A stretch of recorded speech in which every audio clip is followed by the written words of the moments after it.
Hey guys, how's it going? Hope you're doing well. My name is Crown, and today I'm going to read you some very interesting stories that I hope that you're gonna love. And now, without further ado, let's go!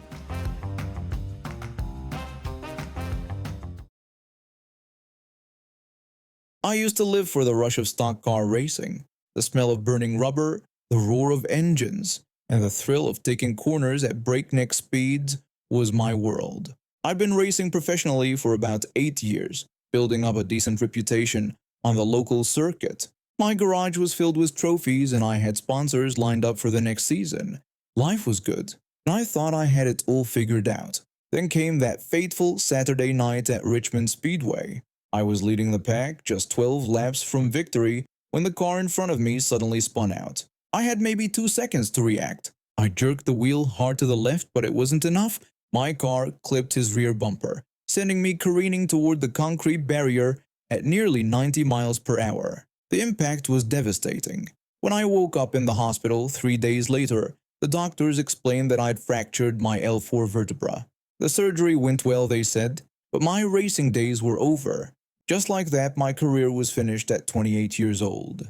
The rehabilitation took months, and even now, 2 years later, I still deal with chronic pain and limited mobility. That's why I have a handicapped placard, something I never thought I'd need at my age. Despite everything, I couldn't stay away from the racing community entirely. My old buddies still welcomed me at the track, and we'd often hang out after races, sharing stories and keeping the camaraderie alive. Every Friday night, we had this tradition of meeting up at this 24-hour restaurant called Murphy's Diner. It was perfect for our group because it had a huge parking lot where guys could park their haulers and keep an eye on their expensive race cars through the restaurant's floor-to-ceiling windows.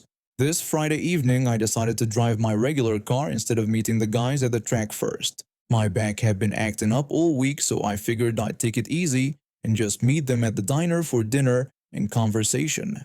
When I pulled into Murphy's parking lot around 8:30 p.m., my blood immediately started boiling. There, sprawled across all 5 handicapped parking spaces, was this massive pickup truck with an equally enormous boat hitched to it.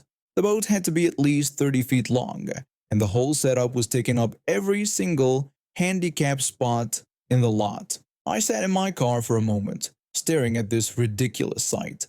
The regular parking spaces were maybe 50 feet away, with plenty of room for this guy's boat. But no, apparently he thought his fishing boat deserved premium parking. I pulled out my phone and called the non-emergency police line. I explained to the dispatcher that someone was blocking all the handicapped parking spaces at Murphy's Diner. When they asked if I was handicapped and unable to find parking, I told them yes and that I had a valid placard, but there were no available handicapped spaces because one vehicle was taking up all 5 spots. The dispatcher said they would send an officer out to check on the situation. I ended up parking in a regular spot, which meant a longer, more painful walk to the restaurant entrance. By the time I made it inside, my buddies were already seated in our usual booth near the windows. My friend Dave noticed I was walking stiffly and asked if my back was acting up again. I told him yeah, and it didn't help that some idiot with a boat was hogging every handicapped spot out there. My buddy Mike looked out the window and asked if I was talking about the white Chevy with the massive boat. I confirmed that was the one and mentioned that I had called the cops. Dave said good for me and that people like that needed to learn. About 20 minutes later, we watched through the window when a police cruiser pulled up. The officer got out and started examining the boat setup, taking photos and writing in his notepad. That's when this burly guy with a scraggly beard came storming out of the restaurant. Even from inside, we could see he was already worked up. The boat owner was gesticulating wildly at the officer, pointing at his boat, then at the restaurant, then back at his boat. The cop remained calm and professional, eventually handing the guy what looked like several pieces of paper. The boat owner's face turned bright red when he looked at whatever the officer had given him. After the cop left, the boat owner stomped back into the restaurant like a man possessed. He walked straight up to the teenage counter staff and started losing his mind. He demanded to know which one of them had called the cops on him. The poor kid behind the register looked terrified and told him that they hadn't called anyone, explaining they weren't allowed to do that. But the boat owner didn't believe them and accused them of lying. Another teenage employee promised that none of them had called and that they'd been busy with orders all night. The boat owner insisted this was ridiculous, claiming he was a paying customer and they were harassing him. The guy was getting louder and more aggressive by the second. Other customers were starting to stare, and I could see the teenage staff members were genuinely scared. That's when I couldn't take it anymore. I stood up from our booth and walked over, telling him that I was the one who called the police. The boat owner spun around to face me, his eyes blazing with anger, and demanded to know what gave me the right. I asked him what gave him the right, pointing out that he was illegally parked in handicapped spaces that I actually needed to use. He looked me up and down and said he didn't see me limping around with a cane, claiming I looked fine to him. I explained that not all disabilities were visible and that I had a valid handicapped placard because I broke my spine in a racing accident. I added that even if I didn't have one, what he did was still wrong. He asked mockingly if I was some kind of wannabe NASCAR driver. I told him I was a stock car racer until my injury, but that wasn't the point here.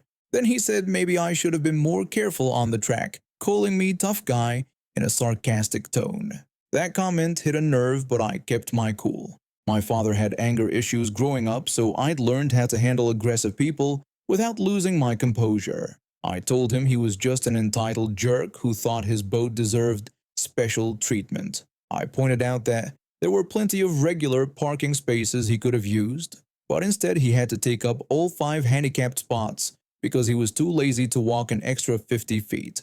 The restaurant had gone completely silent. Everyone was watching our confrontation unfold. The boat owner demanded to know who I thought I was, calling him entitled, and claimed he paid his taxes just like everyone else. I explained that paying taxes didn't give him the right to break parking laws, and that it was about time someone called him out on his selfish behavior. He protested that I didn't know anything about him or his situation. I replied that I knew enough and that I knew he was the kind of person who thought the rules didn't apply to him.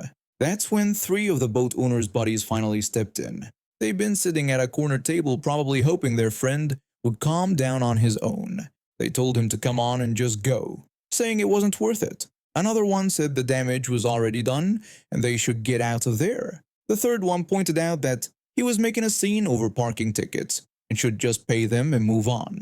The boat owner exclaimed that these weren't just parking tickets, but 5 parking tickets that cost him $1,250. The whole restaurant heard that number. A few people actually gasped. I smiled a little. I told him, wow, that's what happened when you took up 5 handicapped spaces, explaining that each violation was $250. He blamed me for the whole thing, but I corrected him, saying it was all his fault because he made the choice to park illegally while I just made sure there were results. His buddies were practically dragging him toward the exit at this point. One of them insisted they were leaving now. The boat owner shouted that this wasn't over, but I simply told him that yeah, it was, and to enjoy paying those fines. When they left, the teenage staff members looked visibly relieved. The manager came out from the back and walked over to me. He thanked me for standing up to that guy, saying the man was scaring his employees. I told him no problem and that nobody should have to deal with that kind of behavior at work. I walked back to my booth where my buddies were grinning from ear to ear. Dave said that was amazing and commented on the look on the boat owner's face when I told him about the $1,250. Mike said he couldn't believe the guy actually got 5 separate tickets and that the cop wasn't messing around. I replied that sometimes people needed to learn the hard way that actions have results. When we finished our meal, we watched through the window when the boat owner and his friends loaded up and drove away. The handicapped passes were finally clear, which meant other people who actually needed them could use them for the rest of the evening. An hour later, when we were getting ready to leave, another customer, an elderly man with a walker, pulled up and parked in one of the newly available handicapped spaces. He mentioned to me that he was thankful these spots were open now, saying that earlier tonight some fool with a boat was blocking all of them. I told him yeah, I had heard about that and that I was glad he found a spot. The elderly man shook his head and said people like that made life harder for those who really needed these spaces, adding that he hoped someone taught the boat owner a lesson. I smiled and held the door open for him, saying I thought someone did. At the time, I worked for the state government, dealing with public benefits programs like food assistance and healthcare coverage.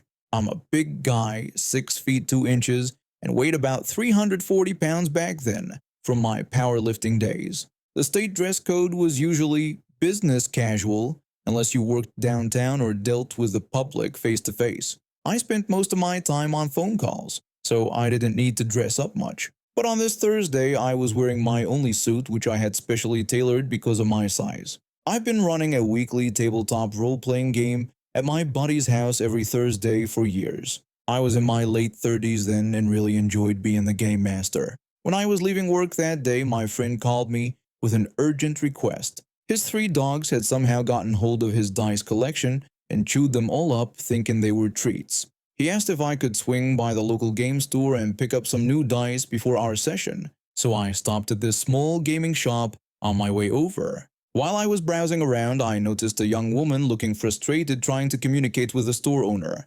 She was using American Sign Language, which happens to be the only other language I know besides English. I walked over and tapped her on the shoulder, then signed to her asking if she needed help. She explained in sign language that she was trying to get into tabletop gaming with some of her deaf friends from school. They'd never played before but got inspired after watching some popular online game streams. She was going to be their game master and needed to buy everything for a group of beginners. I helped her pick out everything she'd need: basic dice sets, beginner rule books, character sheets, the works. She was really grateful for the help, especially since I could sign with her. She even complimented what she thought was a store owner for learning sign language to better serve customers. I explained to her that I didn't actually work there and was just another customer who happened to know sign language and wanted to help out. She seemed surprised that I wasn't an employee at all, just a fellow game master who came in to buy some dice. We both laughed about the mix-up. That's when things got interesting. This woman, let's call her Karen because she fit every stereotype, came storming over. She was about 5 feet tall, maybe 240 pounds, early 40s, with that classic short, angular haircut. She started yelling about what she thought was terrible customer service. Karen began ranting about why the store owner was spending all this time helping the deaf woman when she had been waiting for someone to help her find a video game. She demanded better customer service and seemed genuinely outraged. Now this store didn't even sell video games. It was strictly tabletop gaming stuff. The actual store owner tried to explain this to her, and that he helps everyone who comes to the counter. Karen wasn't satisfied with that answer and pointed right at me, insisting that I was the one she was talking about. Both the store owner and I told her at the same time that I didn't work there, he was the actual owner, and the store didn't sell video games. The owner and I shared a look and smiled at the absurdity. Karen was not having it. She got even more frustrated and demanded to know what kind of game store doesn't sell video games and what she was supposed to do now. Then she did something that crossed a major line. She walked right up to me and started poking me in the chest with her finger while ranting about how I should be nicer to older customers since they're the ones keeping the store in business. I pulled out my state employee badge and held it up where she could see it clearly. I told her that I didn't work there and pointed to my badge showing I worked for the state. I suggested she try the gaming store next door for video games. I also told her that according to state and federal law, her poking me in the chest like that was considered assault. That's when she completely lost it. She slapped me right across the face. When I tried to speak again, she slapped me a second time. Now I was getting really annoyed. I stood up to my full height and used the voice I reserve for when I'm absolutely serious. I shouted at the top of my lungs that if she touched me one more time, I would defend myself, and she was not going to like how that turned out. By this point, the store owner had called the police and put them on speaker. We all heard the dispatcher say an officer was 2 minutes away. Karen heard this too, screamed in frustration, and tried to slap me again. This time I was ready. I caught her wrist, spun her around, and pinned her hand behind her back. I grabbed her other hand and held both arms behind her at arm's length so she couldn't kick my shins. That's exactly how the police found us when they walked in. Picture this from the cop's perspective. A guy over a foot taller than this woman, holding her while she's screaming. Naturally, they assumed I was the problem. The first officer, a woman, entered and immediately told me to release Karen. I said I would, but only if she didn't hit me again. Karen started claiming that I had hit her and that she was just defending herself. She demanded that I be arrested. The second officer heard this exchange and pulled out his taser, ordering me to let Karen go immediately. I let Karen go right away and raised my hands to head level. The moment I released her, Karen spun around, kicked me, then slapped me again. The store owner quickly pointed out that this was the third and fourth time she had assaulted me. The first officer immediately handcuffed Karen and escorted her out to the patrol car. The second officer kept his focus on me and said he was going to handcuff me too. I explained that his standard cuffs wouldn't work because my wrists were too big and he'd need zip ties instead. I also mentioned that if he was planning to arrest me, he should probably call a sergeant first. The officer asked if I was resisting arrest. I assured him I wasn't resisting at all, but I wanted a proper investigation before any arrest since I believed in innocent until proven guilty. I explained that I had been defending myself from the screaming woman his partner just removed. I told him I was completely fine with being cuffed for his safety while they sorted things out, but I wanted him to know his metal cuffs wouldn't fit. The second officer took a step back, clearly confused by my calm cooperation. The first officer came back and reported that Karen was detained and demanding a supervisor. The store owner gave his account of what happened. The second officer, no longer pointing his taser at me, seemed curious about the handcuff situation and asked to check if they really wouldn't fit. I held out my right hand, and sure enough, the cuff wouldn't even come close to closing. Standard police handcuffs need at least 7.9 inches of space at the first notch, but they max out at 6.5 inches at the last notch. My wrists measure about 10 inches around. Both officers were genuinely surprised and admitted that even if the cuffs did fit, they wouldn't be able to get them behind my back because of my size. That's when the sergeant arrived. He walked in, took one look at me, and greeted me like an old friend. He called me by my nickname and said it had been a long time since he'd seen me. I greeted him back warmly. Turns out the sergeant and I knew each other from way back. After he got the full story from everyone involved, Karen was arrested for assault. And yes, I decided to press charges. The sergeant filled me in later. This was Karen's 12th incident involving similar behavior, but apparently this was the first time she'd gotten physical with someone. Lucky me, right?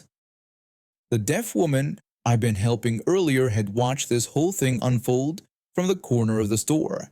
Before I left, she came over and signed her thanks again. Not just for the gaming help, but for showing her what it looked like when someone actually stands up to a bully. That made the whole crazy experience worth it. 3 years ago, I inherited my grandfather's property out in the countryside. It's nothing fancy, just 15 acres of rolling hills with an old farmhouse that's seen better days. But it came with something I didn't expect, a love for taking care of animals. What started as keeping my grandfather's 2 goats alive turned into a small hobby farm with chickens, ducks, 3 goats, and even a couple of sheep. The property sits at the end of a long dirt road, surrounded by similar plots owned by folks who value their privacy and quiet life. Most of my neighbors are great people who understand the unspoken rule of country living. Mind your own business and respect other people's land. Unfortunately, not everyone got that memo. The trouble started about 18 months ago.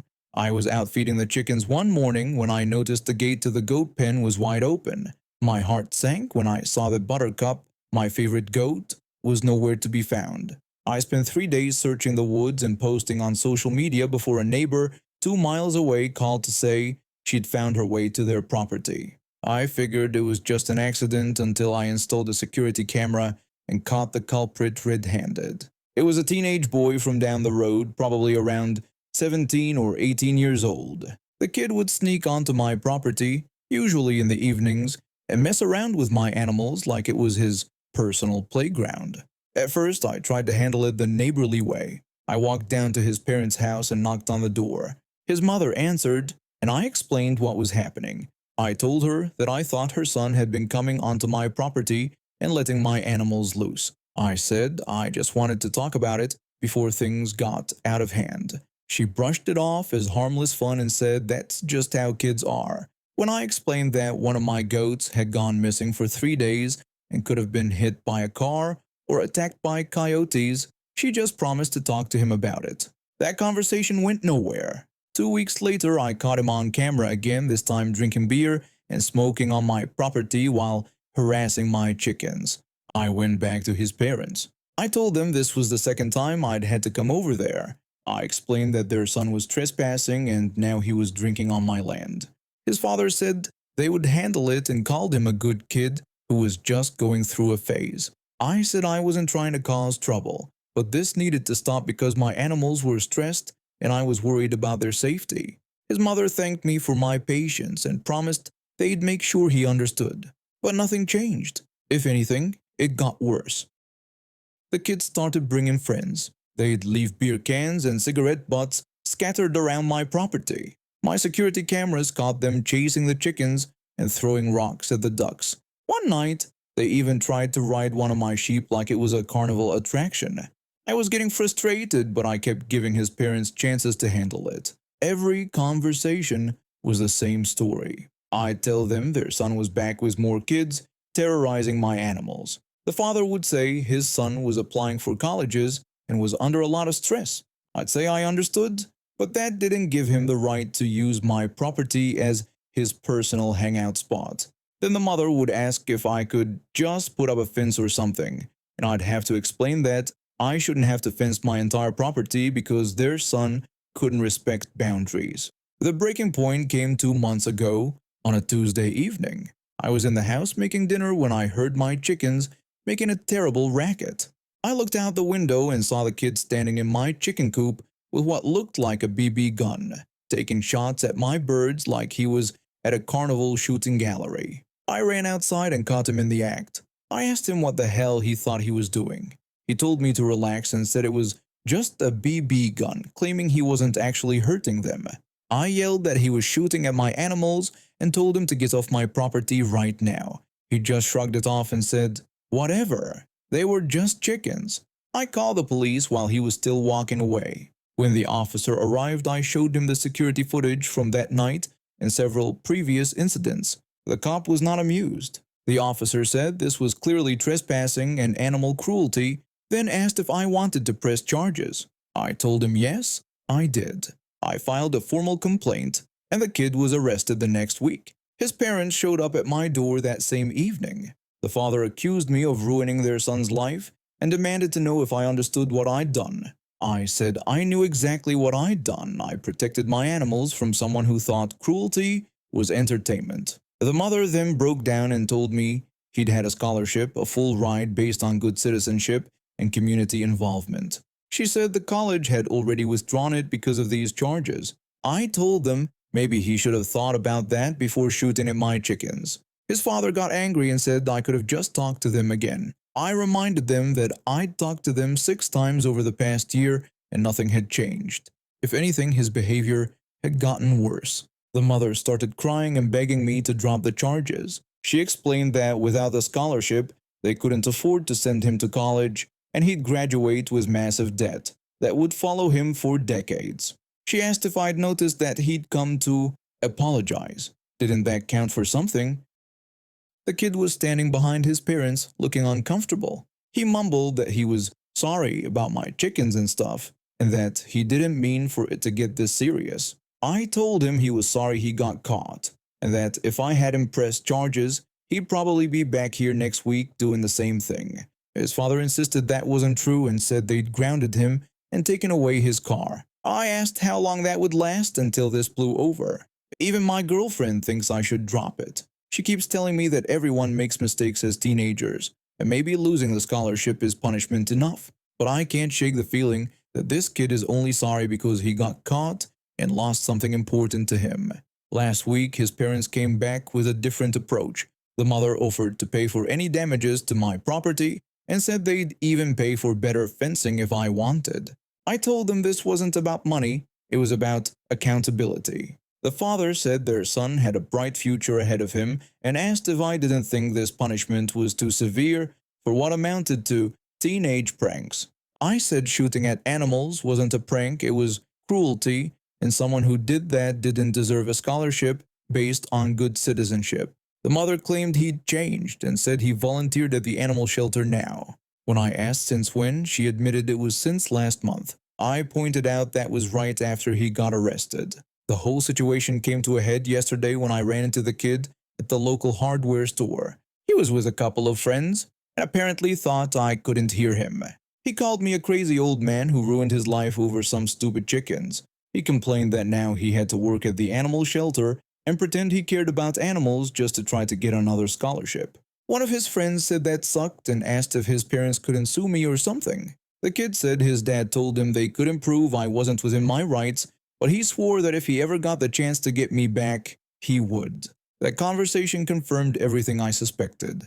This kid hasn't learned anything except to be more careful about who might be listening. He's not genuinely sorry, and he certainly doesn't deserve a scholarship based on good citizenship and ethics. The court date is next month, and I have no intention of dropping the charges.